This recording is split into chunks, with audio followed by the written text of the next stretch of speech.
Uma uphakeme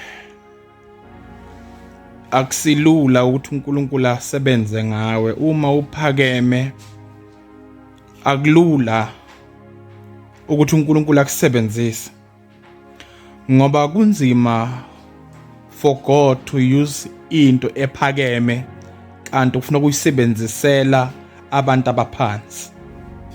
Ngoba uma uphakeme abanye baze baphakeme ngendlela abaphakeme ngakhona, sebaze baphakamela noNkulunkulu, abasamuza uNkulunkulu.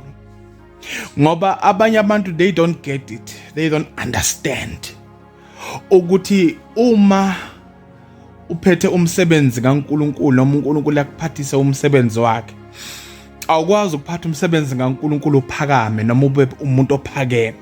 Once waphatha umsebenzi kaNkulunkulu noma once uNkulunkulu wakuphathisa umsebenzi wakhe, kwayena umuntu othobekile. Kungakho lithi iBhayibheli isithobe ebusweni benkosi ngoba yena uyokuphakamisa. uNkulunkulu isizathu esenza ukuthi wena ungaphakami, wenzela ukuthi ungene la yena afuna ukuthi ungene khona, ngoba once waphakama wena kuneyindawo ongeke ungene kuzona ngoba uphakeme.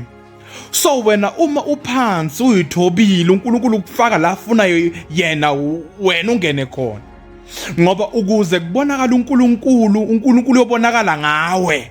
Ngamanye amagama uNkulunkulu akazehleli yena personal ukuzenzela into zakho noma umsebenzi wakhe, kodwa uyosebenzisa omunye umuntu ukuze kufezeke icebo lakhe.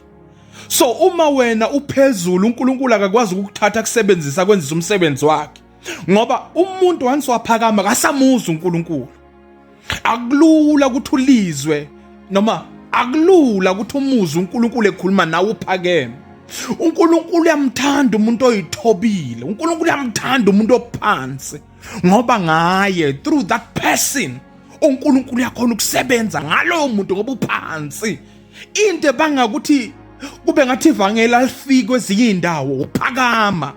Kunabafundisi abangeke balifake ivangeli endaweni thizeni because impakamo. Akakwazi uNkulunkulu asebenze ngawuphakeme. Kukhona la kumele ungene khona, kungangeni wena kodwa kungene lo owakubiza wena. Kodwa wena uma uyibona uphakeme, uNkulunkulu angeke asebenze ngawe.